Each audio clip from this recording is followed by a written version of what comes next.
Bien, bonjour à tous donc et bienvenue à ce petit live improvisé. Bon dimanche à tous, madame, monsieur. Nous sommes le 8 décembre 2024. Il est 14 heures, passé de 50 minutes à Paris, à Ekalan Minkoul. C'est la fin du week-end.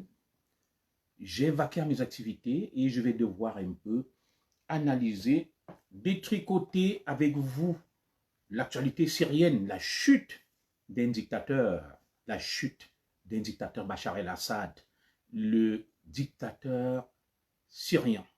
C'est la débandade. C'est tout simplement la débandade. Alors, bienvenue donc au direct du Zigli. Un peu plus tard, vers 18 h, je serai sur l'antenne de Mishcom Events comme consultant. Nous aurons comme invité Dr Sorces Nkongo et je serai le consultant sur le plateau de Mishcom Events pour détricoter le problème anglophone, la candidature de Dr Sorces Nkongo et la problématique du Cameroun. Aujourd'hui, là, j'ai quelques minutes avec vous pour échanger, analyser l'actualité internationale et particulièrement les nouvelles qui nous viennent de Syrie, de Damas, de Homs, d'Alep, d'Idleb, toutes ces villes martyres et martyrisées. Je vais aussi m'adresser à la nouvelle génération du Cameroun. Vous qui êtes nés vers les années 1980 et 90, vous assistez donc en un laps de temps à la chute des dictateurs. Vous avez assisté à la chute du dictateur fou gabonais, Ali Bongo Ondimba. Donc vous ne direz plus que vous n'avez pas vu et observé ces événements-là. Alors, au Cameroun, certains ont connu Amadou Ahidjo. Moi, j'étais tout petit. La transition d'Amadou Ahidjo, j'étais très jeune lorsqu'il a passé le pouvoir au président Paul Biya. Depuis lors, je n'ai vu qu'un seul visage, celui du président Paul Biya. Mais entre-temps, de ma modeste existence, j'aurais assisté à la chute de beaucoup de dictateurs. Avant l'avènement de la télévision, j'ai été marqué par la chute d'un grand dictateur, c'était en Roumanie, le dictateur Nicolae Ceausescu. Nicolae Ceausescu, les images ont fait le tour du monde et ces images ont bouleversé et choqué. On voyait donc l'horreur, on voyait, n'est-ce pas, l'ampleur du désastre. Après l'épisode de Nicolas Ceausescu, j'ai vécu un peu la chute de Saddam Hussein, un autre dictateur irakien. Il a été tout simplement pendu par les GIs, les troupes américaines en Irak. Et j'ai pu voir aussi la chute de nombreux dictateurs africains. La chute la plus récente, c'était Ali Bongo Ondimba. J'ai vu la chute de Ben Ali, la chute de Hosni Moubarak. J'ai vu la chute particulièrement émouvante d'un très grand dictateur, Mobutu Sese Seko Kuku Wendu Waza Banga. Alors ces images me sont restées présentes dans l'esprit. Aujourd'hui, je m'adresse donc à toi. Vous qui êtes né vers les années 80, 90 et 2000, vous ne direz plus que vous évoluez en marge du monde. Vous voyez donc l'histoire qui se dessine devant vous. J'ai oublié la chute aussi de Muammar Kadhafi qui a été assassiné violemment, tué violemment. Alors, il y a toute une polémique sémantique entretenue par les milieux panafricains et même, moi je vais parler du Cameroun, certains adeptes de la politique de l'Autriche qui ne voient jamais la réalité, qui te disent que ce ne sont pas des dictateurs, ce sont des patriotes, des héros qui sont victimes de la méchanceté, de la haine de l'Occident. Alors, moi je vais sortir de ces polémiques stériles, vous comprenez. Dictateur ou pas, bonjour à toi Marizanga, nous allons analyser ce que nous voyons. L'histoire s'écrit devant nous et vous ne direz plus que vous n'avez pas vu l'histoire qui s'écrit. Vous qui me dites que nous n'avons pas connu Amadou Ahidjo, nous n'avons pas connu ceci, vous avez donc suivi la chute d'Ali Bongo Ondimba. Vous voyez maintenant la chute de Bachar el-Assad en Syrie. Et ces images, pour moi, sont assez symptomatiques, assez révélatrices et assez parlantes d'une réalité.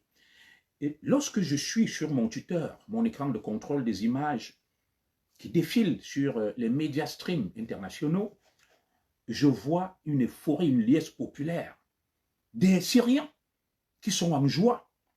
Je vois un Syrien qu'on présente comme un djihadiste de la mouvance islamiste Al-Qaïda, mais qui vient de débarrasser la Syrie d'un individu qui porte sur sa conscience plus de 500 000 morts. La guerre civile syrienne, déclenchée vers les années 2011, aujourd'hui on dénombre près de 500 000 morts et 2 millions de réfugiés. Alors, peut-on se réjouir lorsque des gens viennent et me disent « Junior Zogo, oh là là, je ne comprends pas pourquoi tu as cette position, pourquoi tu idolâtres. » Non, je n'idolâtre personne. Alors, je vais dire ceci. Je vais dire ceci. Vous qui me regardez depuis le Cameroun, le Zigli, le commissaire Junior Zogo aime vous dire que chaque chose a un début et une fin. Ces images-là, ceux qui gèrent leur pays de manière autocratique, autoritariste, n'aiment pas voir ce genre d'images. Ces images qui nous viennent de Damas, d'Alep, une offensive fulgurante. Voilà.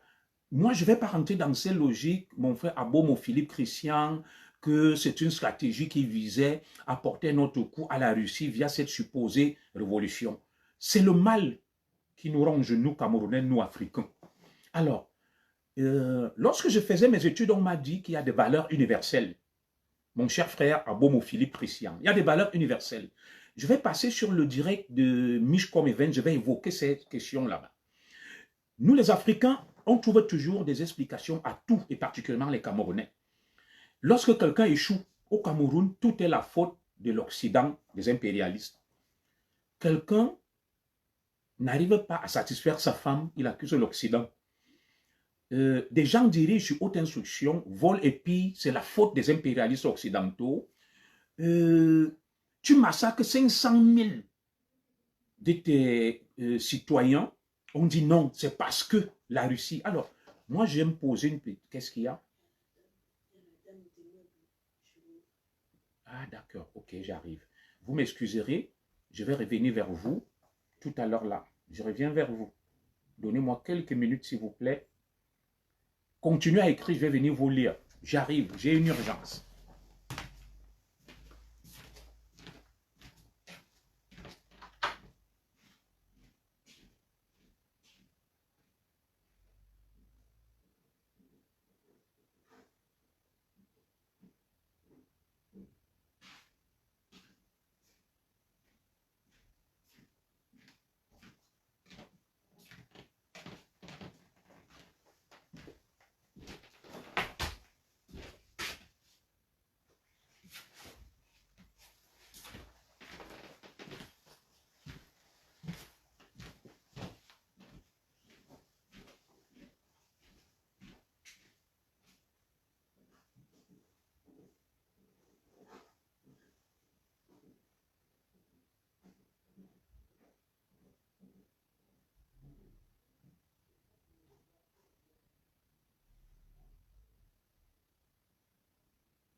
Alors tout le monde est parti. Oula, vous m'excuserez, merci, je reviens. À bas les dictateurs, vive la démocratie en Syrie, bravo aux combattants de la liberté syriens. Merci. Alors je vais donc vous prier, merci à toi mon frère, tous qui sont là. J'ai eu un impératif, j'étais résoudre un petit problème, donc je m'excuse pour ça, il faut rester poli. Alors, le temps pour vous de vous reconnecter, de partager, j'étais en train de répondre à mon frère Abomo. Nous allons donc, au nom de la démocratie, boire un petit verre de vin pour honorer les ancêtres et prier que les choses se passent comme ça auprès de tous les peuples et de toutes les nations qui souffrent de la dictature. Alors, merci donc de partager le direct, comme je l'ai dit. Nous avons eu une petite période d'interruption pour des raisons indépendantes de ma volonté. Je pense que nous avons commencé ce direct, il était 14h50. Je m'en excuse, c'était pour des impératifs familiaux.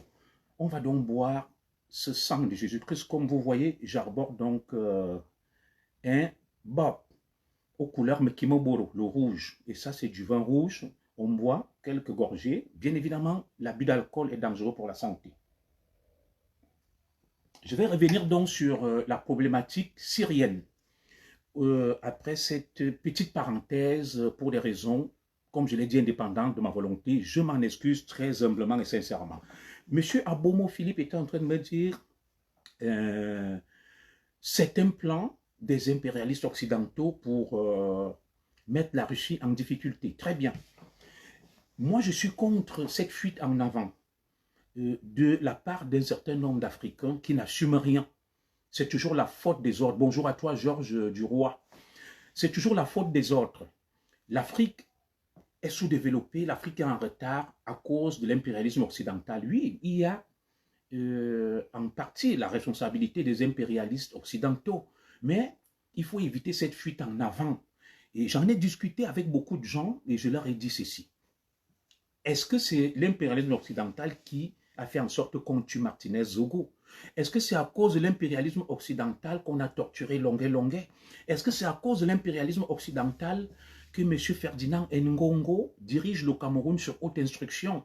Est-ce que c'est du fait de l'impérialisme occidental qu'on a détourné les fonds Covid, qu'il y a au Lembe Gate, Glencore Gate et tout ce que vous pouvez imaginer? Non, mes chers frères. Évitons cette fuite en avant. Il y a des valeurs dites universalistes, des valeurs autour, n'est-ce pas, de l'humanisme, du respect de la liberté, de la dignité humaine. Éviter de torturer des gens, de tuer, de massacrer. J'aime toujours citer un homme politique ivoirien, Pascal Affi-N'Guessan. Pascal Affi-N'Guessan disait ceci.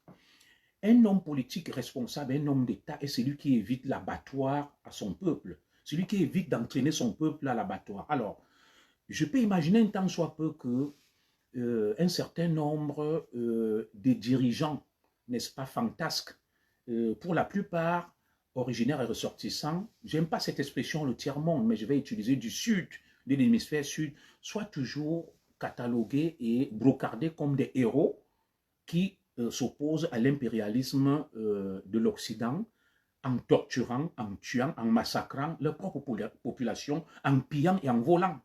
Je veux qu'on me dise là, moi je suis quelqu'un de rationnel. Et ici, il y a des gens rationnels qui nous écoutent. Alors, nous prenons le cas du Cameroun. Voilà le Cameroun. Des gens sont là, ils se croient tout permis. Nous parlons nuit et jour, nous nous plaignons, nous disons non, on ne gère pas un pays comme ça, le pays ne vous appartient pas.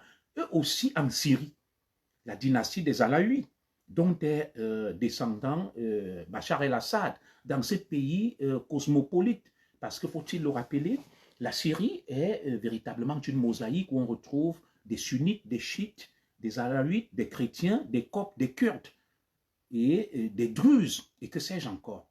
C'est un peu la zone là, n'est-ce pas, du Moyen-Orient en miniature, comme le Cameroun l'est en miniature. Alors, nous allons éviter la fuite en avant, la diversion, la politique du bouc émissaire, d'accuser toujours les autres, de dire que non, et puis avoir une définition à géométrie variable de l'universalisme, des valeurs universelles. Voilà, on ne peut pas présenter M. Muammar Kadhafi comme étant un héros qui n'est pas dictateur. On ne peut pas présenter M. Saddam Hussein comme étant un héros qui n'était pas un dictateur. On ne peut pas présenter Bachar el-Assad. Non, moi je refuse cette compromission, cette politique de l'Autriche, cette diversion, cette mise en scène. Définissons le mot dictature. Mishcom, oulala, t'as de la forme. Je suis en train d'annoncer que tout à l'heure, je serai chez toi à 18h. Ce n'est qu'un avant-goût. Donc, dès qu'on termine là, tout le monde chez Mishcom Events pour le grand déballage avec le consultant Le Zigli, qui va, n'est-ce pas, répondre à un certain nombre de questions de Mishcom. Et l'invité sera Dr Success Congo. Essayez de bien vous arrimer, de bien manger et boire parce que ça va déménager de 18h jusqu'à 19h30. Alors, je reviens donc vers vous en vous disant ceci. On ne peut pas tout accepter, tout cautionner, être dans l'imposture, l'ambivalence, l'ambiguïté. Non. C'est quoi un dictateur? C'est quoi une dictature? Une dictature, c'est un système où une seule personne centralise tous les pouvoirs, où lorsque tu essayes d'émettre un regard critique, soit on te jette en prison, soit on te tue, soit on te torture. Une dictature, c'est un système où une seule personne a des privilèges, est au-dessus de la loi, ne rend compte à personne, fait ce qu'elle veut avec son clan et son équipe. Est-ce que ces critères ne sont pas remplis au niveau de la Syrie, de l'Irak, de l'Égypte de Hosni Moubarak, de la Tunisie de Ben Ali, du Congo Zaïre de Mobutu, du Gabon d'Ali Bongo? Dites-moi, c'est quoi une dictature? C'est que les Camerounais, nous sommes dans l'esbrouf et l'imposture. Nous ne voulons pas assumer. Voilà un pays où quelqu'un est directeur du protocole d'État, sans le citer, M. Simon-Pierre Bikele. Il prend sa belle-sœur, il jette à Kondengui pour des motifs de diffamation. Il jette sa belle-mère dehors. Tous les juges ont peur, tous les enquêteurs tremblent. Personne n'ose lui dire que ce que tu fais n'est pas normal. Et vous me dites que ce n'est pas une dictature, c'est un état de droit. Non, vous n'êtes pas sérieux. Vous êtes tout simplement des poltrons. Vous êtes des faibles. Alors, des gens qui viennent sur ma page à longueur de journée à travers des contorsions intellectuelles bouffonnes pour justifier l'injustifiable. Moi, j'aime leur dire, je ne vous comprends pas. Les événements de Syrie nous parlent, le printemps arabe, Bachar el-Assad, et n'est-ce pas, sa cour et ses courtisans se comportaient exactement comme les gens se sont comportés au Gabon de Mishcom Evans, ma petite sœur, comme des gens se sont comportés hier chez Mobutu Sese Seko, Kuku Wendu Azabanga, et comme certains se comportent actuellement au Cameroun. Je m'adresse donc à la nouvelle génération. Vous qui êtes nés en 1980, vous qui êtes nés en 1990, vous qui êtes nés en 2000, l'histoire du monde est en train de s'écrire devant vous. Certains tentent, n'est-ce pas, de la détourner, de faire la négation de l'histoire, de vous faire croire que les bourreaux, les tortionnaires de l'humanité sont des héros. Non, Bachar el-Assad ne peut pas être un héros. Je n'ai pas dit que l'entrée à Damas de la coalition rebelle islamiste, n'est-ce pas, est une bonne nouvelle pour l'humanité et pour la Syrie. On se souvient du syndrome libyen. C'était quoi le syndrome libyen? Des libérateurs sont venus, mais ont commis des erreurs et le pays a sombré, tout comme l'Irak. Non, c'est pour ça que vous avez vu le nouveau maître de Téhéran, Al-Joulani. Voilà. C'est ça. Je suis d'accord avec toi, Georges. Al-Joulani a demandé aux forces rebelles de rester hors, n'est-ce pas, des institutions publiques et d'attendre la passation du pouvoir. Lui, c'est quelqu'un qui a flirté avec l'islamisme radical, Al-Qaïda, en 2011. Mais c'est un Syrien. Ce qui m'importe, c'est ça. Et ça, c'est un message fort qui est lancé à tous les imposteurs, à ceux qui viennent sur nos pages essayer de justifier l'injustifiable, à ceux qui viennent sur nos pages tenter de nous faire croire que non, tel n'est pas dictateur, que Mobutu était un héros, c'était un patriote, que Zine Abidine Ben Ali était un patriote, c'était pas un dictateur, que Ali Bongo n'était pas un dictateur, que Saddam Hussein n'était pas un dictateur, que Kadhafi n'était pas un dictateur. Vous avez une conception bien curieuse de la dictature. Il y en a qui viennent me dire l'Occident impérialiste. Non, dans l'Occident où je vis, en France particulièrement, tout n'est pas parfait. Je n'ai pas dit que l'Occident n'a pas sa part de responsabilité. Mais si quelqu'un t'amène en justice, comme la belle-sœur de Bekele, on ne va pas mettre quelqu'un en prison parce que le directeur du protocole d'État d'Emmanuel Macron a décidé de mettre sa belle-sœur en prison pour diffamation. Le juge va dire une diffamation ne mérite pas une peine de prison. Oui, il faut contraventionnaliser cela, il faut le dépénaliser, c'est une amende. Alors, se lever, parce qu'on est directeur du protocole, et jeter quelqu'un en prison, je te salue mon frère Mendy Mezouan, et on vient me dire que le Cameroun est un état de droit mine-minal, vous mentez. Le Cameroun n'est pas un état de droit. Peut-être le Cameroun n'est pas une dictature, mais le Cameroun est un régime autoritariste, où il y a des passe-droits, des gens qui ont des privilèges, qui se croient tout permis. Et je lance ici un appel donc à toute cette génération-là. Vous avez dit que non, on n'a pas connu Ahidjo, mon commissaire, nous on n'est pas dans ces choses, nous on danse, c'est quoi la danse là qui chauffe beaucoup là au Cameroun, les jeunes là, ils fument le banga, ils dansent le mbole, nous on danse le mbole, non. Vous n'avez peut-être pas connu l'époque d'Amadou Ahidjo, mais là, vous avez vu Ali Bongo Ondimba, un éclopé, manipulé par sa femme, corrompue. Le PDG, les gens le soutenaient, dansaient, vive Ali Bongo Ondimba, à gauche, à droite. Il est tombé. Tous ceux qui se chargeaient de la propagande de son appareil se sont sauvés. Vous avez vu Mobutu Sese Seko Kuku Wendu Wazabanga au Congo. Il était tout puissant, il faisait n'importe quoi. Quand l'heure a sonné, la DSP de Mobutu se battait à poil à nu, mais on les a domptés. Ils sont partis. Alors, vous qui me regardez au Cameroun, vous voyez les images qui nous viennent de Syrie. Vous devez comprendre que aucun pouvoir n'est éternel et que ceux qui se vantent d'être au pouvoir, d'être forts, vous voyez ce qui se passe en Syrie, non? Comme toujours, le dictateur s'appuie sur l'armée qui est corrompue, qui veut préserver certains privilèges, l'armée même qui misère. Vous avez vu, Bachar el-Assad a évacué sa famille. Bachar el-Assad a pris un vol, il s'est sauvé. Pourtant, hier encore à minuit, il était l'homme fort de Damas. Il avait autour de lui des directeurs du protocole d'État comme Bikele, des conseillers spéciaux comme le contre-amiral Joseph Fouda, des directeurs du cabinet civil comme Ayolo et tout l'aéropage de personnalités. Vous avez vu lorsque les rebelles faisaient leur avancée fulgurante vers Damas. Ils ont dit cap sur Damas. Une avancée fulgurante, une guerre éclair en 10 jours. Ils ont déraciné, détrôné un grand allié de la grande Russie de Vladimir Poutine. Donc, une dictature n'est pas protégée. Et à l'heure où vous parlez, il y a certains qui viennent me dire, Zogo, mets tes pieds au Cameroun, Zogo, tu vas mourir en exil. N'est-ce pas les gens de Bachar el-Assad disaient aussi à leurs compatriotes que vous allez mourir en exil, venez en Syrie, on voit. Et c'est l'effet inverse. Au moment où les réfugiés syriens que je vois ici en France, comme nous on est réfugiés là, sont en train de rentrer en Syrie, Bachar el-Assad, sa femme, sa belle épouse là, les gens vont aller la gnoxer à l'étranger, ses enfants, ses courtisans, les dignitaires de son système et régime ont pris la fuite. Ils ont pris la fuite. Donc, ils ont pris le chemin inverse. Les Syriens qui étaient en exil sont en train de rentrer et Bachar el-Assad, lui, va en exil. Et pour longtemps, avec femme et enfants, il n'est même pas sûr qu'il sera rattrapé, qu'il ne sera pas rattrapé par la justice. Est-ce que, nouvelle génération, vous voyez ça? L'histoire s'écrit devant vous. Alors, je profite de cette occasion donc pour dire à ceux qui se croient invincibles et invulnérables au Cameroun, qui s'asseyent sur des petits privilèges, qui croient que tout est acquis et qui sont assis sur quelque chose d'inébranlable, vous vous trompez. Ah, il y a encore 2 jours, est-ce que Bachar el-Assad pouvait imaginer qu'il va prendre la fuite, il va se sauver avec femme et enfants et courtisans?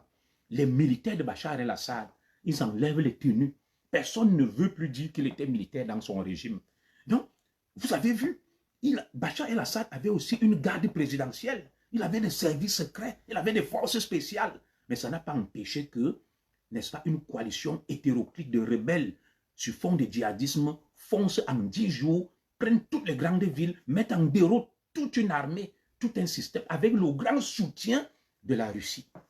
Comme quoi, il ne suffit pas d'avoir une superpuissance pour être protégé. Rien ne s'oppose à la volonté du peuple.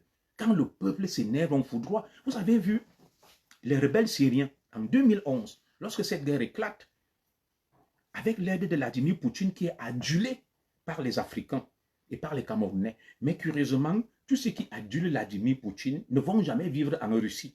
Tous vivent en France, aux États-Unis, dans des pays qui taxent des démoniaques et des méchants.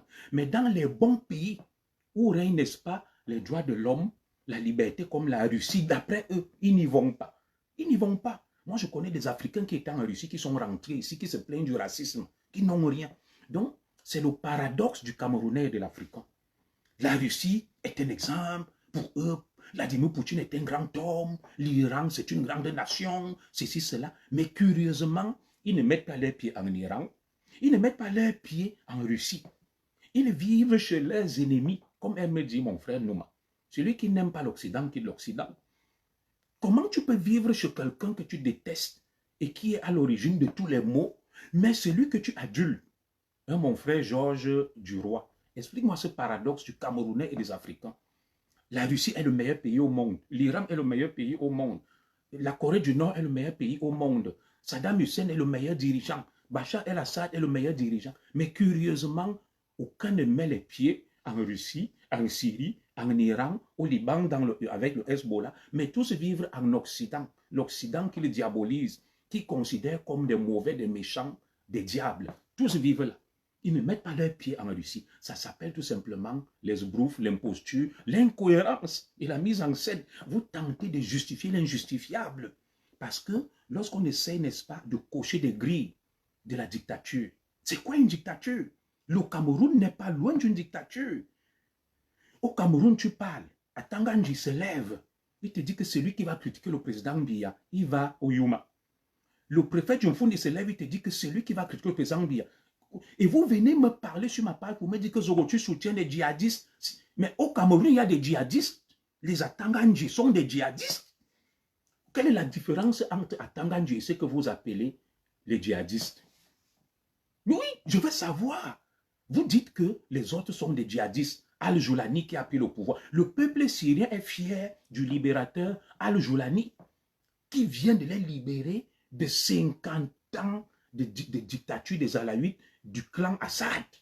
Mais vous vous levez dans vos petits coins de misère où vous êtes même victime du système camerounais pour essayer de sublimer, d'idéaliser un système qui vous maintient dans la misère. Moi, j'ai envie de vous comprendre. Je veux savoir où on est. Je veux savoir où on est et ce qu'on fait. Où on est, au juste. On ne peut pas soutenir les esbroufs jusqu'à ce niveau. Des gens vont se lever, venir me dire que non, ça c'est un plan de l'Occident. Oui, et quand Vladimir Poutine, lui aussi il est dans ses stratégies, il y a quelques années, vous m'aviez dit ici que Vladimir Poutine est très fort. Il a pulvérisé tout le monde en Syrie. Dès qu'il est arrivé, c'est la débandade. Voilà le même Vladimir Poutine qui aujourd'hui est en fuite en Syrie. La base navale russe dans la Méditerranée a attaqué et l'autre base aérienne, c'est la débandade. Alors, c'est quand même étonnant que le grand héros du monde pour les Africains, Vladimir Poutine, n'a pas pu sauver son allié Assad. Et je vous disais ici qu'au Cameroun, les gens s'arrogent tous les titres. Le général de Gaulle a dit, la France a perdu une bataille, mais pas la guerre. La guerre se joue sur le long terme. C'est tout comme ceux qui parlent du conflit russo-ukrainien que Poutine a écrasé l'Ukraine. Non, l'Ukraine pour le moment est en position de faiblesse, mais l'Ukraine est en train de s'armer. Si vous avez vu la Deuxième Guerre mondiale, Hitler a détruit toute la Grande-Bretagne à travers des bombardements intensifs et massifs. Il y avait une guerre à distance entre Winston Churchill, le premier ministre anglais, et Adolf Hitler, qui se connaissaient bien. Londres a été réduit en cendres comme l'Ukraine. Mais les Anglais ont tenu, ont pu se réarmer avec l'économie de guerre et ont fini par vaincre l'ogre allemand. L'Ukraine est en train de se préparer, l'Ukraine est en train de perdre une bataille. C'est une guerre parce que les Russes qui viennent se battre en Ukraine, ils ne sont pas motivés et engagés. C'est une guerre impérialiste d'occupation. Mais par contre, l'Ukraine défend son intégrité territoriale. Je n'ai pas dit qu'il ne faut pas de garantie de sécurité à la Russie, que ce qui se passe avec l'OTAN. Oui, c'est une guerre froide. Mais par contre, l'Ukraine défend son intégrité territoriale. Et l'Ukraine va se réarmer. Parce que cette paix qu'ils veulent signer, souvenez-vous, l'Allemagne avait capitulé et signé le pacte de Versailles lors de la Première Guerre mondiale. Et dans l'Allemagne vaincue, il y avait un certain Adolf Hitler. Les gens ne savent pas que Adolf Hitler était un militaire allemand qui a fait la Première Guerre mondiale. Et Hitler a été humilié, s'est senti humilié. Il s'est battu pour son pays, mais il y a eu un accord qui était défavorable à l'Allemagne, le fameux pacte de Versailles, qui obligeait l'Allemagne à payer des dommages et intérêts colossaux et énormes aux alliés, aux forces victorieuses de la Première Guerre mondiale.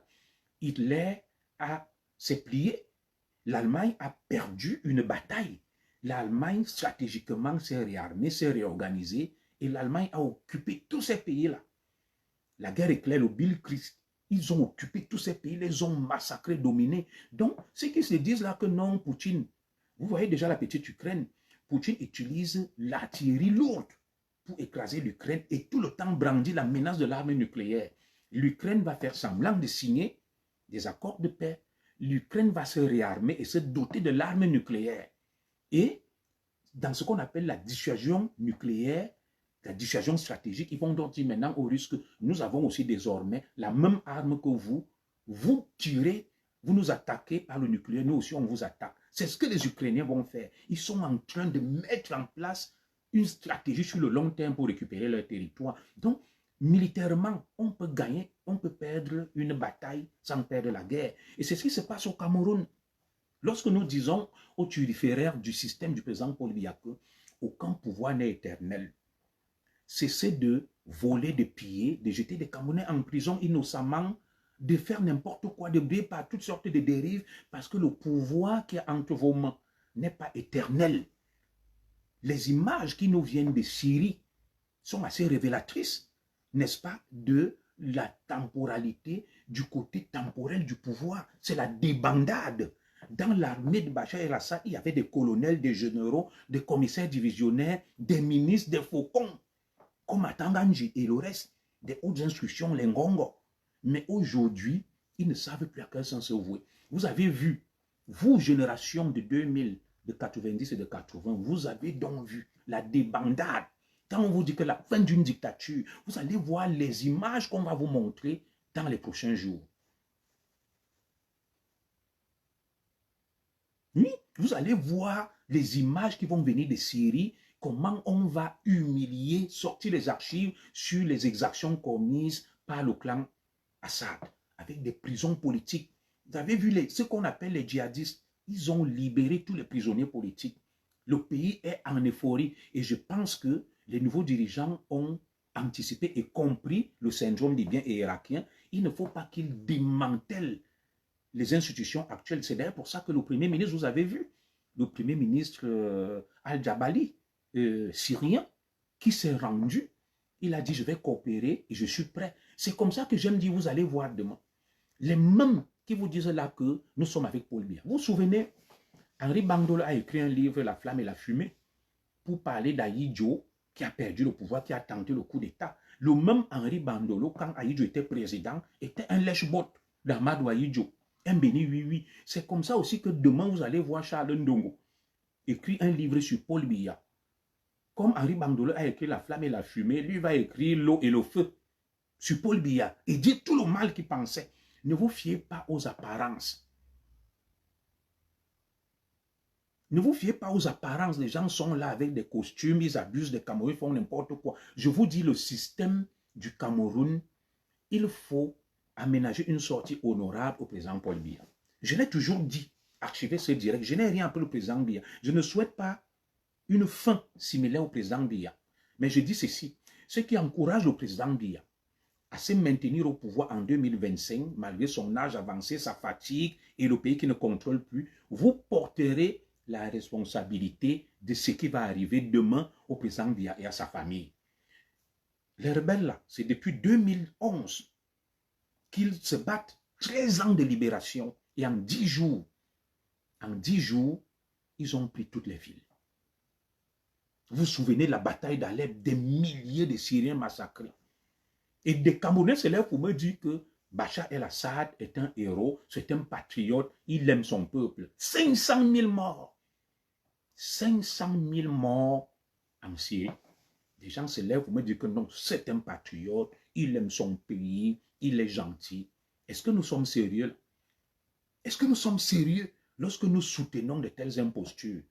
Et parce que la Finguessan le disait, pourquoi Bachar el-Assad, qui est un patriote qui aime son pays, n'a pas dit « Je n'accepte pas que le sang des Syriens coule. Comme vous voyez le pouvoir, asseyons-nous, on négocie, mettons sur pied une transition, je quitte, vous me laissez partir. » Vous voyez Bachar el-Assad, c'était un médecin. Il a fait l'ophtalmologie à Londres. Il a des apparences nonchalantes, timides, mais un assassin, un dictateur sanguinaire qui a poussé 2 millions de Syriens en exil. Dans ma ville, je vois des Syriens qui sont des mendiants. Ils vont rentrer chez eux. On ne peut pas traiter son peuple de cette manière-là et se lever et dire qu'on est un patriote. Non. Vous voyez les images qui viennent de Syrie, les hauts dignitaires, c'est la fuite, c'est la débandade. Bachar el-Assad, qui hier encore bombait les muscles, s'est sauvé. Il a pris l'avion, il a abandonné ses partisans, son armée, ses amis, ses soutiens. Il est parti avec sa famille. Alors, c'est un bel exemple pour ceux qui soutiennent les dictateurs. Parce que le dictateur, lui, c'est un peureux. Le dictateur est quelqu'un qui joue sur la manipulation, sur l'exploitation. Et les dictateurs donnent la mort, mais ils ont peur de mourir. Le bel exemple, c'est Bachar el-Assad. Moi, je pensais qu'en amoureux de la Syrie, il devrait mourir martyr chez lui. Et un vrai patriote meurt martyr chez lui que bon, je défends une vraie cause, je ne quitte pas mon pays, je meurs là. Je défends mon pays, mais Bachar el-Assad s'est sauvé avec sa belle épouse qu'il a connue à Londres quand il faisait des études. Il a pris le vol, il s'est sauvé. Je suis sûr qu'il se trouve actuellement dans une base militaire russe en Syrie, à l'attaquer ou l'autre base aéronavale, ou alors en Iran, ou tout simplement il s'est sauvé. Oui, parce qu'on ne peut pas imaginer des pays ayant autant de ressources comme la Russie, comme l'Iran et le reste, constituer un axe. Au lieu, lorsque des frères se battent, moi j'aurais attendu des mollahs iraniens de la Russie de Poutine, qui est un allié d'Assad, de venir, de faire la paix, de dire à Bachar el-Assad que des Syriens ne sont pas contents de toi. Comme moi j'aime la Russie et j'aime l'Iran, on va t'aider, assieds-toi autour d'une table avec tes frères. Vous faites la paix, vous négociez, vous partagez les richesses et tu cesses de tuer, de massacrer les gens. Non. Ils viennent, via leur proxy, ils arment le Hezbollah, ils arment les Houthis et ils aident Bachar el-Assad à massacrer les Syriens. Vladimir Poutine va mener des guerres qui coûtent la vie à des milliers de Russes. Pourquoi ne pas appeler les Ukrainiens et leur dire, voilà mes conditions, je ne veux pas d'une adhésion de l'Ukraine à l'OTAN, vous êtes une ancienne république satellite de l'ex-URSS, je ne veux pas que vous ayez l'arme nucléaire, je ne veux pas, nous signons un accord, un pacte de non-agression. Est-ce que Vladimir Poutine a besoin d'une guerre qui va provoquer 100 000 morts du côté russe et des millions de déplacés? Et pareil du côté ukrainien, non, ce sont des sanguinaires, des criminels. Ce sont des criminels. Parce que ce que les Africains, les Camerounais racontent, je vous dis, les Poutine, les Bachar el-Assad, le régime des Mollahs, les Ayatollahs, ce sont des criminels qui encouragent les effusions de sang. Poutine devait utiliser son aura. Voilà. Donald Trump, il vient, cette guerre qui dure, la guerre russo-ukrainienne. Donald Trump a dit, je vais y mettre fin. Parce qu'il y a trop de morts et les Américains dépensent trop d'argent. Il va peser de tout son poids. Mieux vaut une mauvaise paix qu'une bonne guerre. Oui. Pourquoi les Iraniens n'ont pas dit à leurs cousins syriens que bon, il y a un problème, tes frères ne sont pas contents, Bachar, assieds-toi, vous essayez de résoudre le problème. Non, ils viennent l'encourager à massacrer ses frères. Oui, ils donnent des armes, ils montent des proxys du Hezbollah, et voilà donc le retour de ça. Le Hezbollah, le Hamas qui a attaqué Israël le 7 octobre, et Israël qui a décidé de redéfinir la géopolitique dans cette région du Proche-Orient. Voilà les conséquences de cette attaque aujourd'hui. Oui, Israël a décidé, n'est-ce pas, de redéfinir la géopolitique de cette région-là. En mettant hors d'état de nuire le Hamas, je peux condamner le nombre de morts à Gaza. C'est trop, c'est un génocide. Mais qui a cherché les attaques du 7 octobre? À travers ces attaques, Hassan Nasrallah, le leader du Hezbollah, a laissé sa peau. Ismaël Haniyeh, le leader du Hamas, a laissé sa peau. Voilà Bachar el-Assad qui perd le pouvoir.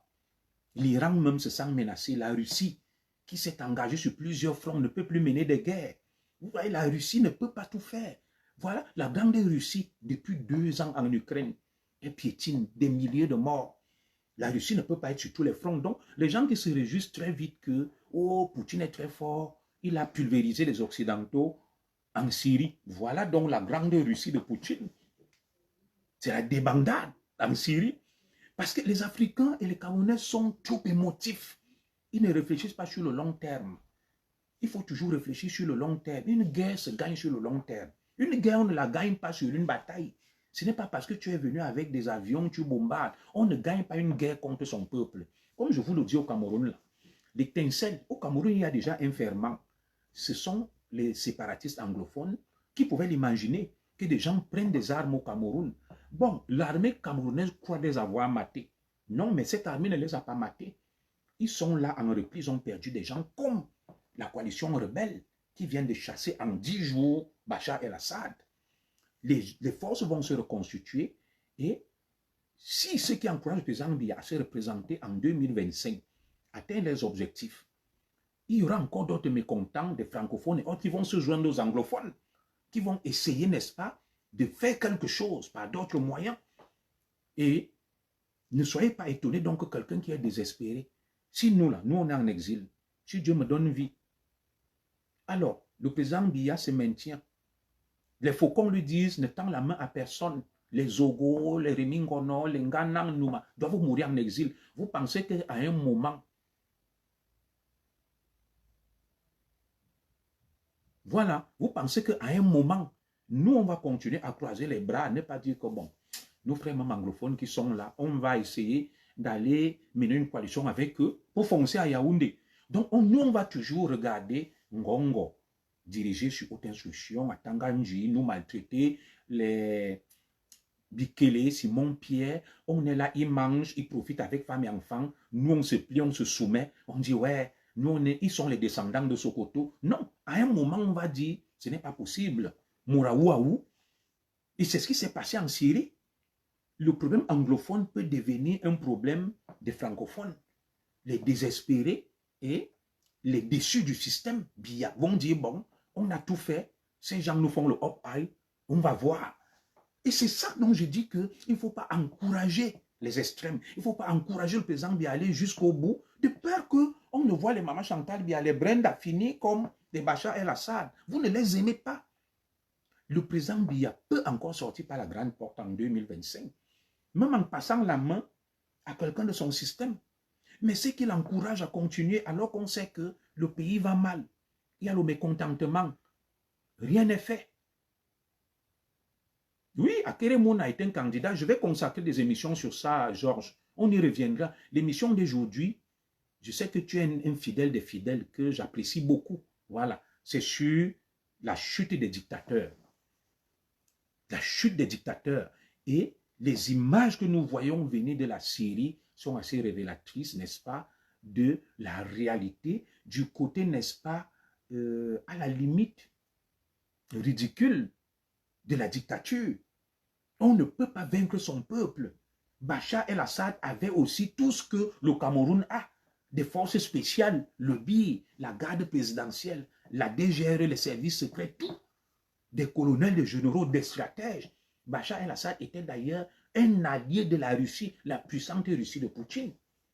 Le Cameroun n'est même pas aussi proche de Poutine. Bachar el-Assad était un allié inconditionnel du régime des mollahs iraniens, les pasdarans du peuple, des ayatollahs. Mais en quelques jours, la coalition les a balayés. Oui, le dictateur a pris le vol, il a fui, abandonnant les militaires. Donc toi, militaire, qui est là que, non, nous on est là, on va massacrer les Camerounais, on va vous tuer. Non, le moment venu, quand ces gens sentent que c'est chaud, c'est fort, ils prennent le vol, ils se sauvent, ils vous laissent là-bas. Vous avez vu vos collègues en Syrie, non? Ils se débarrassent de leur tenue, ils abandonnent les chars, ils abandonnent tout. C'est la fuite, c'est la débandade. Vous n'êtes pas plus fort que les militaires syriens qui ont mené des guerres, qui ont l'appui de la grande Russie. Regardez les images qui viennent là. Donc, ce qui encourage le président Biya à aller vers les extrêmes. Non, le président Biya doit prendre sa retraite en 2025, passer la main, pacifier le pays, rassembler les Camerounais et dire, qu'est-ce qu'on fait? Les Camerounais sont toujours en train de se bomber le torse. Nous sommes trop forts. Nous sommes le continent. Va là-bas. Regardez le Ghana. C'est le 4e président. Le Ghana a voté hier pour l'élection présidentielle. En 24 heures, on a déjà les résultats. L'ancien président est revenu. Si c'est John Mahama Dramani ou qui là, il est revenu en 24 heures. Mais vous, il faut entendre les Camerounais parler, venir nous insulter, nous gueuler. L'élection présidentielle a eu lieu au Ghana, couplée législative présidentielle. En 24 heures, on a les résultats. Aucune effusion de sang. Le Ghana connaît des transitions pacifiques. Mais les Camerounais sont toujours là en train de se bomber le torse. Ah, Zorofiche Lokan, laisse Sel, laisse Paul Biya, laisse Ngongo, tu es jaloux, tu es aigri. Regardez l'état du pays. Regardez l'état de notre pays. Des gens sont des mendiants. Ils souffrent. Ils sont victimes du système. Ils viennent nous saouler en inbox avec la mendicité. Mais ils te disent que non, tout va bien. Non, vous mentez. Les mêmes qui disaient aussi à Bachar el-Assad que tout va bien. C'est bien. Président Bachar continue derrière toi. Aujourd'hui, il n'y a plus personne. Ils ont fait allégeance à Al-Joulani, Mohamed, le nouvel homme fort de Bagdad. Et le nouvel homme fort de Bagdad, en 2011, il était dans les geôles de Bachar el-Assad, dans la célèbre prison où Bachar el-Assad torture les gens. Lorsque la coalition rebelle a mené l'offensive sur Alep, il a voulu faire le chantage aux rebelles pour leur faire croire qu'il est le dernier rempart, ou lui, ou l'enfer islamiste. Il a libéré Al-Joulani pour faire peur aux rebelles, que je libère un djihadiste et la Syrie va devenir le refuge des djihadistes. Il a libéré. C'est le même Al-Joulani aujourd'hui qui le chasse du pouvoir. Donc vous qui venez me dire que Zoroa, tu es en exil, fiche le camp, mets tes pieds ici. Quand Al-Joulani, il est rentré sur Damas aujourd'hui, Bachar el-Assad a fui. Il a fui avec tous ses partisans. Les petits militaires qui soutenaient Assad là, et la dictature, ils se sont débarrassés de leurs tenues, de leurs oripeaux.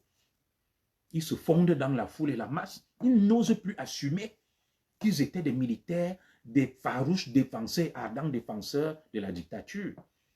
Lorsque les rebelles étaient à quelques kilomètres de la capitale, ils ont dit, nous avons constitué un verrou infranchissable autour de Damas. Où est ce verrou-là? Il est où? La propagande.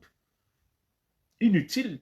Ils ont poussé Bachar el-Assad au suicide avec sa famille, condamné à un exil pour des années, des siècles. Je ne vois pas ce qui va le sauver pour qu'il retourne en Syrie. Et ceux qui l'ont encouragé là, aujourd'hui, ils ne parlent plus. En Syrie, ils ne disent plus rien. Ils se taisent. Comme des gens sont là, encouragent le système du Cameroun. Ils sont dans le RDPC, Paul Biya, Oye. Ils font la propagande. Certains se disent des forces spéciales, les militaires, des services secrets. Demain, quand ça sera chaud, ils ne vont même plus assumer qu'ils étaient avec le président Biya. Ils vont écrire des livres que l'eau et le feu, comme Mandela a écrit contre Aïdjo, que la flamme et la fumée, et ils vont écrire l'eau et le feu. Paul Biya, ceci. Aujourd'hui, là, ils encouragent, ils le poussent aux extrêmes. Comme on poussait Bachar el-Assad. Donc, moi, je dis, ce qui vient de Syrie, ce qui est venu du Gabon et ce qui est arrivé à Mobutu, doit nous parler. Aucune dictature n'est invincible et éternelle. Il faut savoir tirer les leçons de l'histoire. Vous avez profité pendant 42 ans au Cameroun. Laissez aussi d'autres profiter.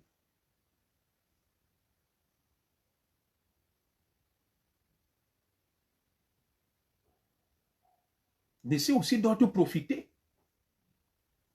Laissez d'autres profiter. Et mon frère Abomo Philippe, moi j'entends, je sais bien qu'il y a des relents de guerre froide entre les deux superpuissances, les Anglais, les Britanniques, les Américains, les Soviétiques. Mais ce n'est pas ça qui m'intéresse. Moi je sors, n'est-ce pas, de cette dialectique-là pour regarder l'épanouissement des peuples. En Ukraine, c'est l'Occident contre la Russie, pas l'Ukraine contre la Russie. Mais la Russie a des alliés, hein, Abomo. La Russie a la Chine, la Corée du Nord, l'Iran. Moi, mon problème n'est même pas l'Ukraine, la Russie. Parlons de la Russie. Voilà la Russie. Tu es opposant, tu meurs. Personne ne critique Vladimir Poutine. Est-ce qu'un pays devrait fonctionner comme ça? Non. Laisse ces petits mots, tu ne connais rien de la stratégie pour me dire que jusqu'à présent, c'est une opération militaire, pas une guerre. Tu ne connais rien, je suis commissaire de police. Et j'ai fait des cours de défense, de stratégie, d'armement. J'ai un master 2 ici en géopolitique et en géostratégie. Laisse les petits mots. C'est une guerre de haute intensité entre l'Ukraine et la Russie. La Russie a utilisé tous les moyens nécessaires à sa disposition. Ce qui reste à la Russie, c'est ce qu'on appelle les moyens, les armes stratégiques, l'arme nucléaire. Tu ne connais rien de l'armement des arsenaux, non.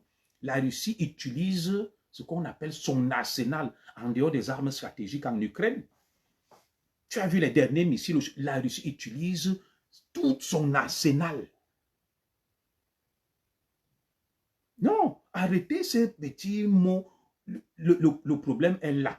Beaucoup de Camerounais sont là, Poutine. Non, nous parlons des dictatures.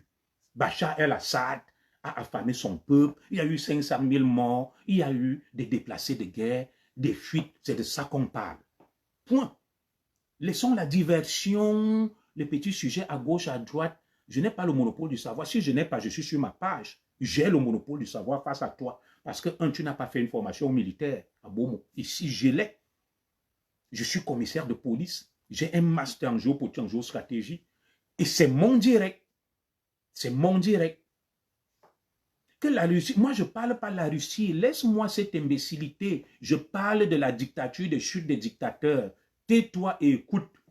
Voilà le Cameroun. Voilà. 42 ans de Paul Biya. Avec les Ngongo qui dirigent sur haute instruction. Les Atanganji qui te martyrisent. Le préfet Djumfundi qui signe des arrêtés liberticides. De pays pillés. Tu ne peux pas parler, tu ne peux pas broncher. On te jette à Kondengi. Des assassinats politiques, c'est de ça qu'on parle, les dictatures. Laisse la diversion et l'obscurantisme là. La fuite en avant. La politique du bouc émissaire, Poutine, ne va pas parler de ce qui n'est pas à ton niveau. Voilà les Camerounais. Ils n'ont rien à manger. Ils ne peuvent pas se faire soigner comme les Syriens. Il n'y a rien. On vous fait le hop-aïe, on vous domine. C'est de ça qu'on parle. Oui. Mais, quand des gens confisquent le pouvoir, tu viens, tu dis, voilà la Libye. Mais les conséquences de la Libye aujourd'hui, c'est les conséquences de la dictature. C'est les conséquences de la dictature parce que Kadhafi était un dictateur. Comme le Cameroun est géré actuellement. Toi, tu es content là, non? Parce que tu es un idiot. Ah bon, Philippe, tu es un idiot. Donc, les autres doivent rester et dire, c'est bon. Mieux, on vit, Paul Biya mange avec les Brenda et sa femme, et les Atanganji, les Ngongo. Nous, on ne mange pas, on souffre en misère, on ne dit rien. Et comme ça, quand les gens vont décider de combattre Paul Biya, demain on va dire non, il valait mieux laisser. Non, mieux, le pays se gâte. Dans une famille, là où tu es né, là, dans ta famille, si ton père prend la nourriture, quand vous étiez petit, il donne seulement à certains de tes frères. Lui, il vous laisse mourir. Toi, tu allais être content. Tu allais même combattre ton père et le tuer. Arrête de dire des bêtises à la camerounaise. Ça, c'est des bêtises. Quelqu'un m'a dit que ne suis pas ces idiots-là. Ils viennent raconter n'importe quoi. Je t'écoute parler. D'ailleurs, je vais te bloquer si tu continues. Écoute-toi parler. Je t'explique simplement. Il y a un problème de bonne gouvernance en Afrique, au Cameroun en l'occurrence, en Libye. Kadhafi tuait, massacrait les gens. La Libye n'appartient pas à Kadhafi. Dans un pays, il y a la démocratie, la liberté. On s'exprime, on vote le dirigeant. Parce que le pays n'appartient à personne. Comme le Cameroun.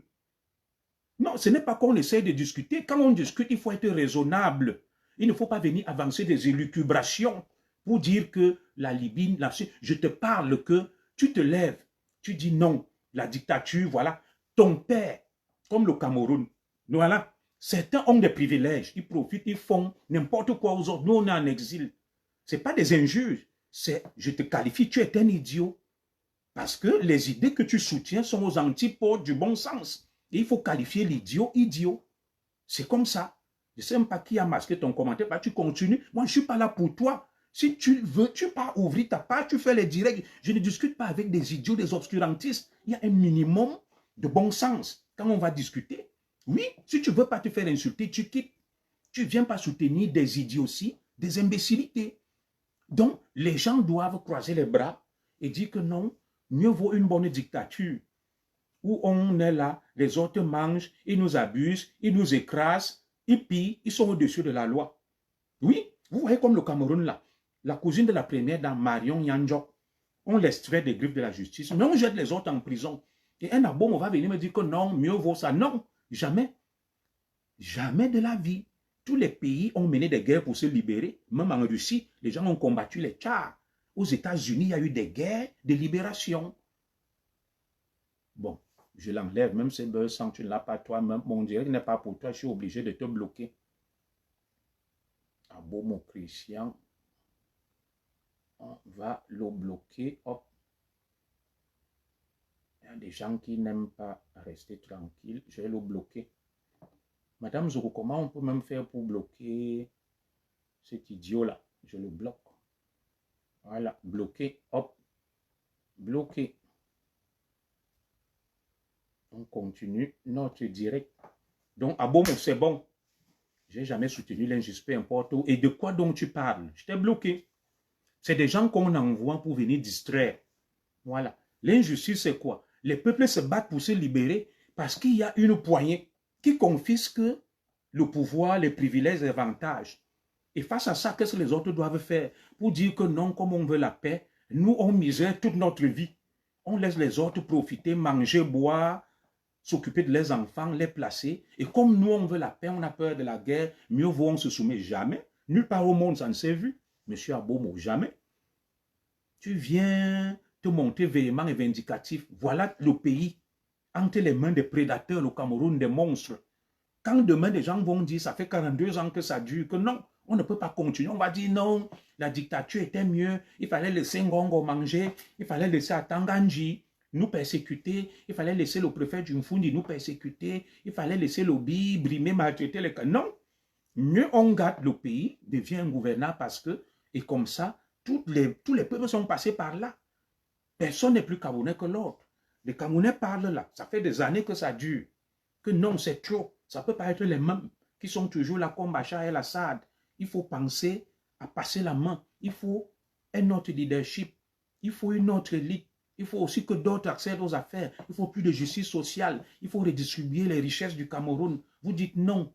Oh, taisez-vous. La Russie a fait ceci. Stratégiquement, l'Occident, l'impérialisme. On torture longueur. Non, c'est parce que l'impérialisme a fait ceci. Vladimir Poutine n'a pas encore utilisé ces armes, c'est une opération spéciale, c'est pas un... Qu'est-ce que ça a à voir? Longueur a été torturé dans un pays, il n'est pas normal que quelqu'un soit torturé et par des individus identifiés. Oui, au lieu de se lever et de condamner ce qui est arrivé à longueur, quelqu'un vient me dire que non, comme tu vois là, c'est que Paul Biya combat l'Occident et il s'est allié derrière. Où est le rapport? Mais ça s'appelle de l'idiotie. Et moi, je ne peux pas laisser de telles personnes prospérer sur ma page. Jamais de la vie. Donc, comme on a tué Martinez Zogola, les Camerounais meurent de faim. Il n'y a rien. C'est à cause de la guerre russo-ukrainienne. Comme Vladimir Poutine n'a pas encore utilisé même la moitié de son arsenal. Comme c'est une opération spéciale.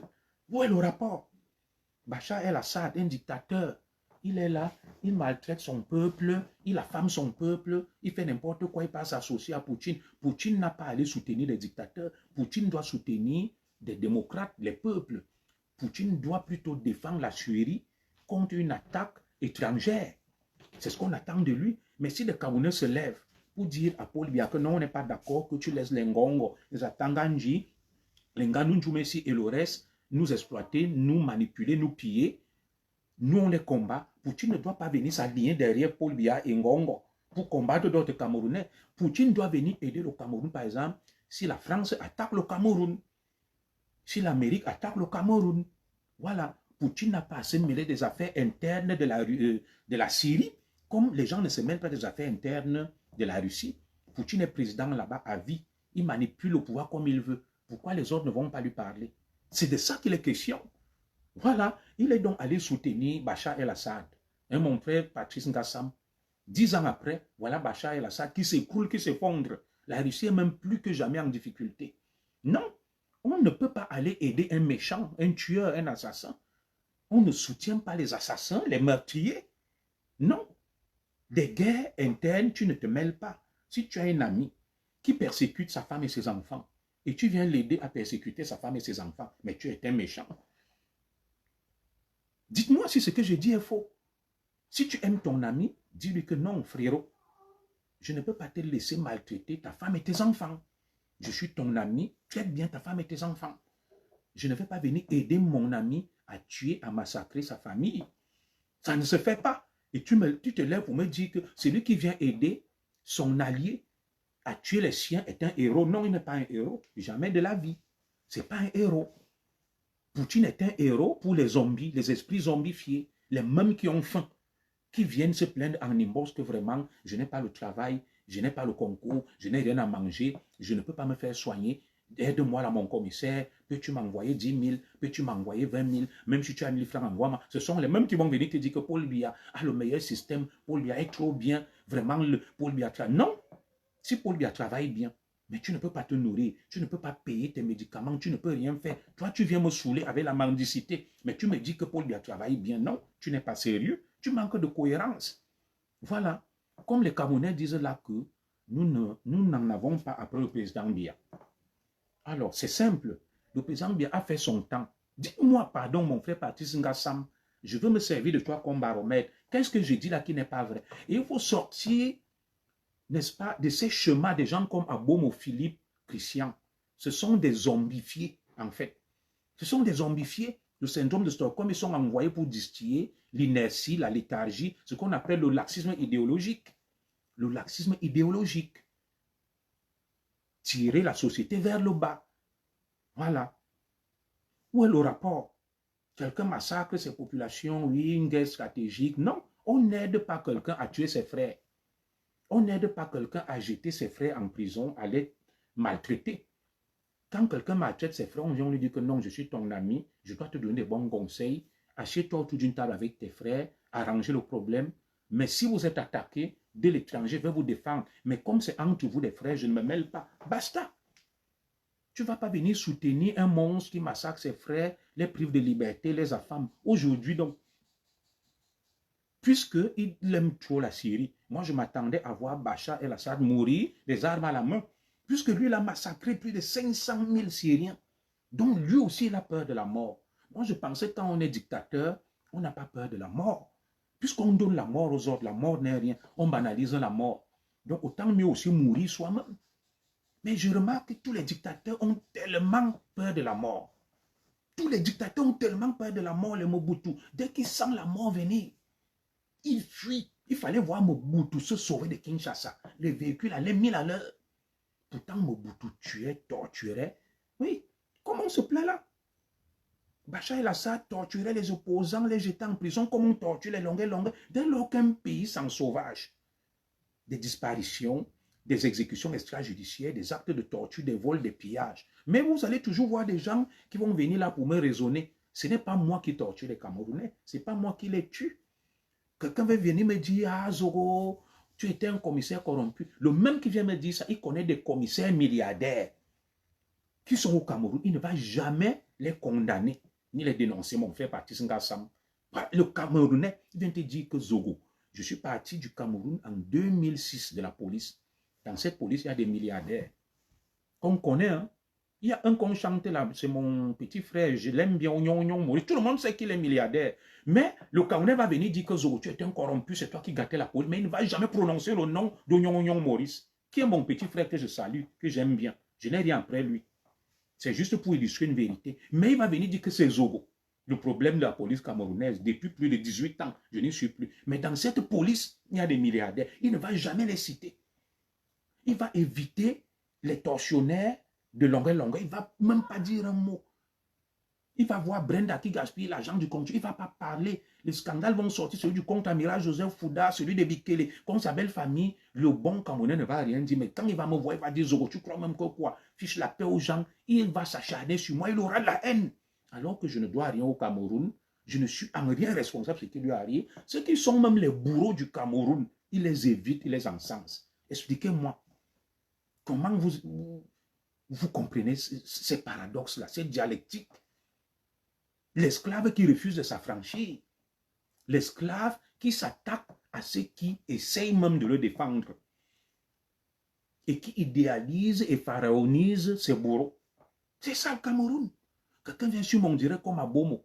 Au lieu que Abomo aille s'adresser à Ngongo, qui dirige le Cameroun sur haute instruction, au lieu qu'il aille s'adresser à Tanganji, qui prend des mesures liberticides, et à tous ceux qui pillent et volent, il ne leur dira rien. Oui, mais c'est vrai, ils savent qu'ils ne risquent rien en s'en prenant à moi. Tout à fait. Moi, j'essaye même de les défendre, à mon corps défendant, de défendre les opprimés, les pauvres. les laisser pour compte. Mais c'est sur moi qu'ils sont corrosifs et véhéments.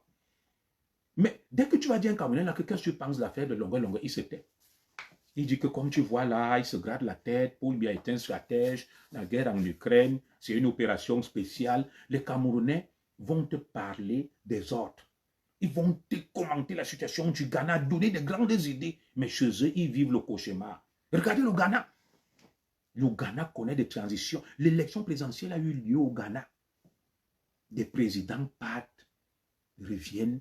Il y a l'alternance des transitions démocratiques et pacifiques. Mais il faut entendre les Camerounais parler, donner des leçons au reste du monde, au reste de l'Afrique. Mais chez eux, ils sont traités comme des esclaves. Personne ne bronche, personne ne parle. Quelqu'un vient sur ma page, te dit que non, comme tu vois là, le dictateur, c'est Emmanuel Macron. Le dictateur, c'est l'Occident. Et l'Afrique, Ali Bongo et Mobutu sont des héros, c'était des patriotes. Quel raisonnement alambiqué, quel raisonnement idiot. En France où on vit, ils sont des dictateurs. Tu peux insulter Emmanuel Macron, le critiquer, le laver. Tu n'iras pas en prison. Beaucoup de Camerounais sont venus ici, les archives secondaires ont porté plainte contre moi pour diffamation. Rien ne s'est passé. Mais si c'était au Cameroun, on m'aurait arrêté depuis, on m'aurait jeté en prison. Beaucoup d'Africains vivent ici, on les aide. Ils ont les minima sociaux, l'argent, la CAF et tout. Dans leur propre pays, le Cameroun, ils n'ont rien. En Afrique, ils n'ont rien. Mais ils vont te dire que l'Occident, c'est le diable, c'est le Satan. Et que c'est le Cameroun qui est le meilleur pays au monde. Quel paralogisme, quelles incohérences. Dans quel registre les classer idéologiquement? L'Occident est jaloux du Cameroun. Oui, on n'aime pas le Cameroun, on est jaloux. C'est à cause de la jalousie des Occidentaux que Longueur a été torturé. C'est à cause de la jalousie des Occidentaux vis-à-vis du Cameroun que Ngongo dirige sur très haute instruction. C'est à cause de la jalousie des Occidentaux que Nganou Djoumessi construit 10 km de route en un an et l'autoroute Yaoundé-Douala, ça fait 10 ans, il n'a goudronné que en 10 ans, combien de kilomètres? À peine 50 km. C'est à cause de la jalousie, de l'impérialisme des Occidentaux que les ministres des DG au Cameroun détournent des fonds publics. C'est à cause de la jalousie et de l'impérialisme des Occidentaux que les Camerounais font la fraude, le faux, vendent des boissons frélatées, ont des âges de combat et que les femmes se livrent à la vente du ndongo, du piment, les hommes font le tcha-tcha, le vol. C'est à cause de la jalousie et de l'impérialisme des Occidentaux. Donc, ce n'est pas la faute du Cameroun, des dirigeants camerounais, du peuple camerounais. Le peuple camerounais n'a rien à se reprocher avec ses dirigeants. Ils font ce qu'ils devraient faire. Ils sont des saints, ils sont des anges. Tout, c'est la faute des impérialistes occidentaux. Et vous trouvez que ce raisonnement tient la route. Et vous me demandez d'adhérer à une telle hérésie. Moi, je vais adhérer à une telle hérésie que tout c'est la faute de la politique du bouc émissaire.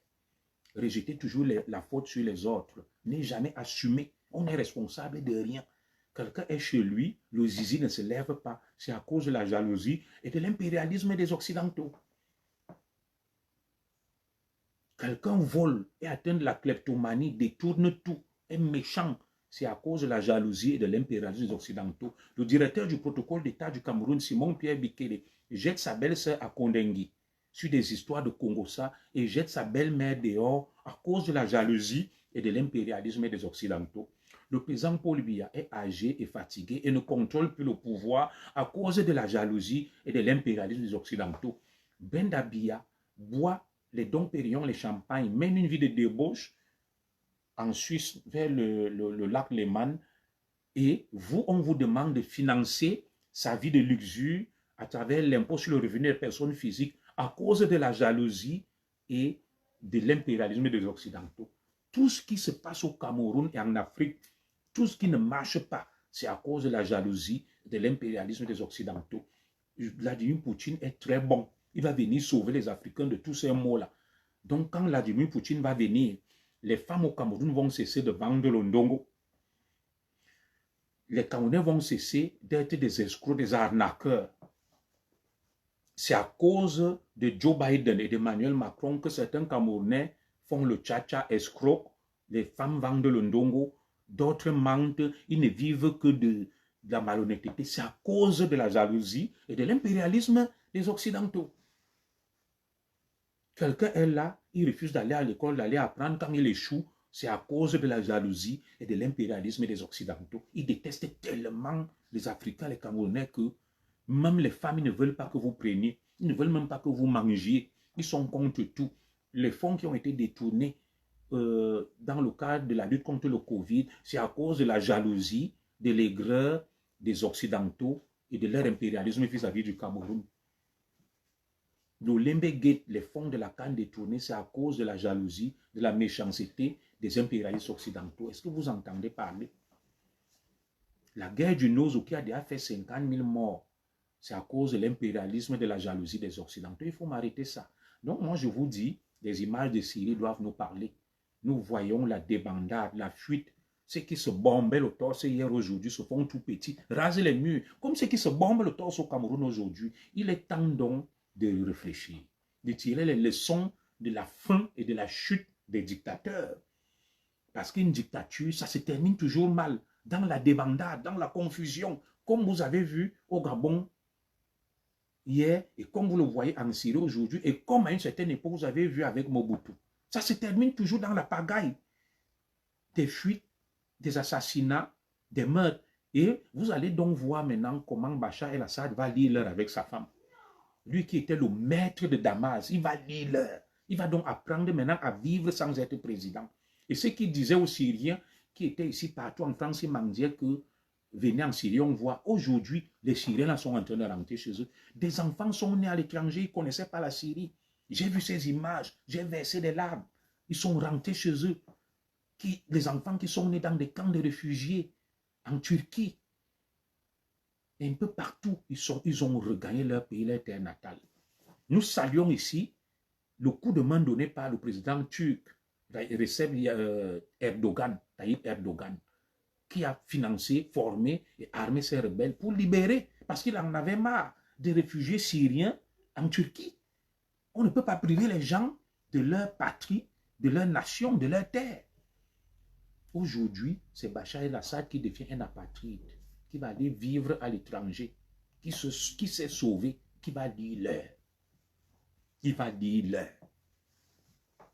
l'heure. L'arme a changé d'épaule, le fusil a changé d'épaule, comme aime dire Madame Zoro.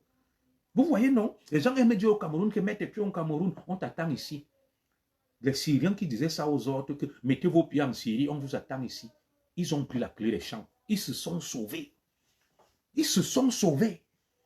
Qui l'eût cru? Bachar el-Assad, on ne sait pas où il a abandonné son palais. Vous avez vu les images là. On saccagé les trucs, les caleçons de sa femme, les bangandos portent les caleçons de sa femme. Les gens sont entrés dans ce fameux palais. Ils ont tout pris, tout saccagé. Ils se croyaient invincibles et invulnérables. C'est la débandade. C'est la fuite. Aujourd'hui, les gens regrettent. Ils vont lire l'heure. Ceux qui ont torturé les Syriens au nom de Bachar el-Assad. Bachar el-Assad, lui, s'est sauvé avec sa femme et ses enfants et ses amis. Ce sont eux qui vont rester, lire l'heure, écoper et subir en Syrie. Donc, moi, je lance encore un appel à ceux qui s'accrochent aux affaires au Cameroun. Pour moi, le système du Cameroun est tombé depuis. Comme on vous l'avait dit que Bachar el-Assad, c'est fini. Pour moi, Bachar el-Assad est tombé en 2011. Quand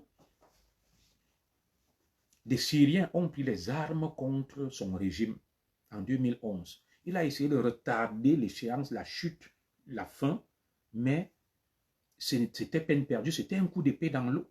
Malgré la puissance russe, l'allié iranien, il a fini par tomber. Pour moi, le président Biya est tombé depuis 2016, où les anglophones ont pris les armes contre lui. Oui, il se maintient là par des artifices, des gens qui essayent de lui faire croire que, mais c'est fini. Je vous dis, nous sommes en 2024. En 2030, on ne parlera pas du président Biya au pouvoir. Qu'on monte ou qu'on descende, le président Biya est tombé en 2016. Lorsque les anglophones ont dit ça suffit trop, c'est trop, on les a massacrés, c'est fini. La brèche qui s'est ouverte dans le Nozo, c'est une brèche qui va faire tache d'huile. Ah oui, qui va faire, il y aura un effet domino, un effet boule de neige. le précédent anglophone. Et les Amazoniens ont perdu une bataille. Ils n'ont pas perdu la guerre. Ils vont essayer de se refaire les forces, de faire la paix. Et d'autres Camerounais même attendent. Après 2025, que les Atangans, les Ngongo et autres continuent. Comme ils sont trop forts, le rang des anglophones va grossir. Vous voyez la coalition là, des rebelles, elle est constituée de plusieurs groupes. Il n'y a pas que les djihadistes. Dans Joulani, parmi eux, il y a l'armée syrienne libre, il y a les Kurdes, il y a les Druzes, il y a les chrétiens, c'est une coalition. Donc, le problème anglophone peut faire ce qu'on appelle l'effet domino. Des frustrés francophones comme moi, comme les Calibri, les Camois, et autres, tous là vont dire merde. Donc nous, on va mourir en exil. On fait même comment là? Ils vont dire, bon, il y a quand même des prémices là-bas. On a tout fait par la paix, par le dialogue, rien. Les Atanganji, les Ngongo, les Ketchakoutes, les Patis Nganou, les Grégoire, on a confisqué le pays. Après leurs créatures, ils se sont mis et veulent mettre leurs enfants. Qu'est-ce que nous on fait?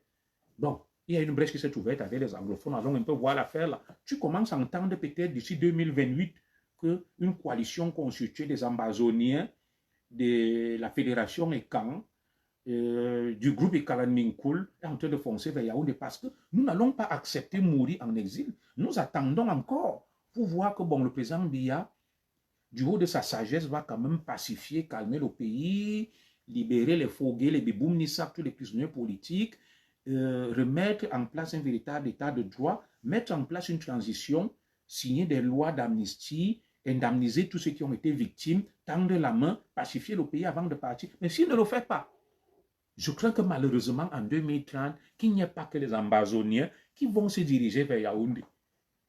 Parmi eux, il y aura des gens de Kalaminkul, il y aura même des gens de Mvomaka, il y aura des Zaoussa, des Nordistes, des Bamileke. Toutes les communautés du Cameroun vont dire ça suffit. Oui, on ne fait que retarder l'échéance, on la repousse. Ce qui a voulu se passer en 2016. Parce que je ne vais pas parler du 6 avril, c'était le 6 avril 1984, ça c'était autre chose.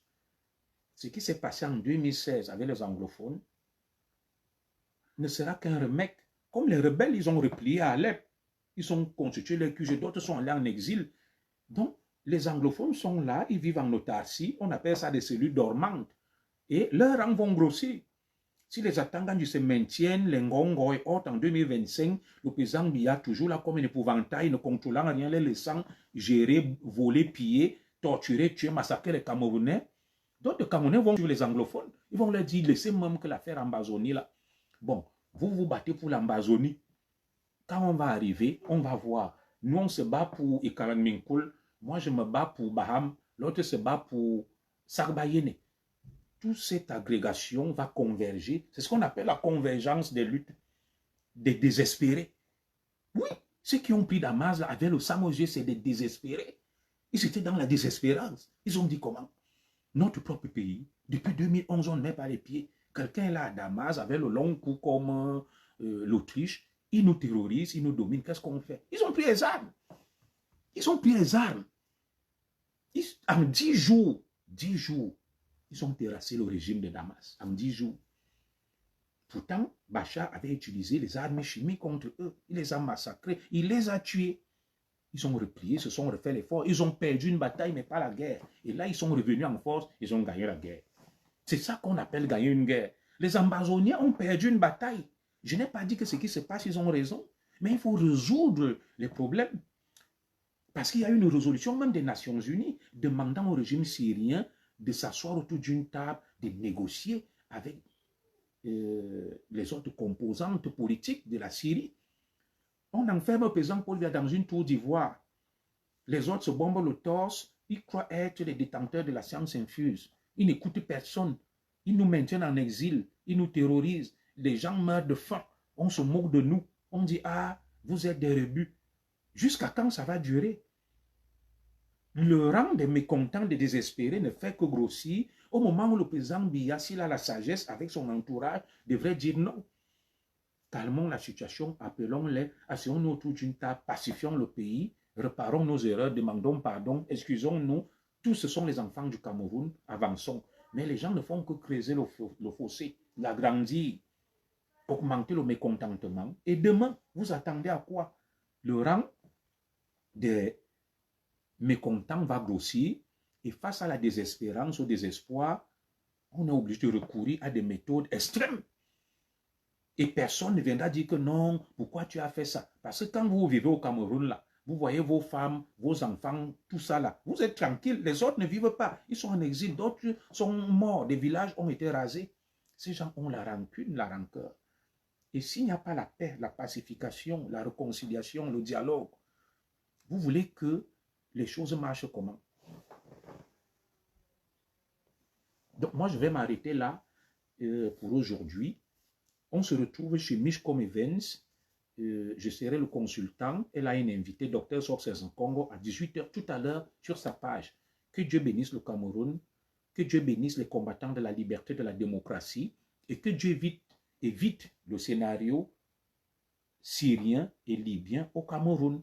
Que le président Biya ait la sagesse de prendre des mesures salvatrices pour l'avenir du Cameroun et pour son propre avenir et l'avenir des siens et de sa famille. Pour ne pas finir comme Bachar el-Assad, parce que ce qu'il encourage là, demain, quand ça sera chaud, ils vont enlever les treillis militaires, ils vont se fondre dans la masse et la foule, ils vont fuir dans les camps de réfugiés. Et on ne peut pas encourager des effusions de sang. Il faut stopper l'hémorragie dès cet instant. Il faut anticiper. Oui, 2025, il faut une transition. Il faut une conférence, appelez ça comme vous voulez, réunissant et regroupant tous les Camerounais pour dire non, le pays va mal, certains volent, pillent, tuent, je crois au-dessus de la loi. Demandez pardon aux Camerounais que vous avez offensés. Et maintenant, repartons sur de nouvelles bases. On se pardonne mutuellement. Nous aussi, on s'excuse pour les mots méchants, notre extrémisme, chacun s'excuse. On essaye de partager un morceau de macabo. On boit un verre de vin. On dit vraiment pardonnons-nous et on avance. Mais s'il y en a qui disent que nous, on n'a rien fait, vous devez rester là-bas. Et nous aussi, on dit qu'on ne va pas rester ici, on va vous combattre. Malheureusement, en 2030, je crains qu'il y ait des coalitions comme ce qui s'est passé en Syrie, qui vont foncer vers Etoudi. Les armes devant. Parce que quand quelqu'un est désespéré, il n'a plus rien à gagner, rien à perdre. Il a vécu à l'étranger 20 ans, 30 ans. Avec des risques qui ne meurent là-bas, il va dire, mais je m'associe aux Ambazoniens. Vous avez vu à un moment, les partisans de la base disent idéaliser les films Marshall. C'est la désespérance. Je n'ai pas dit que je l'encourage, c'est le désespoir. Parce qu'on ne leur tend pas la main, rien n'est fait. Et certains se croient trop forts et invincibles. Mais on voit ce qui se passe en Syrie. Réfléchissez sur ça. Sur ce, je vais m'arrêter là et je serai sur la page de Mishcom Events à 18 h avec Dr Success Nkongo. Que Dieu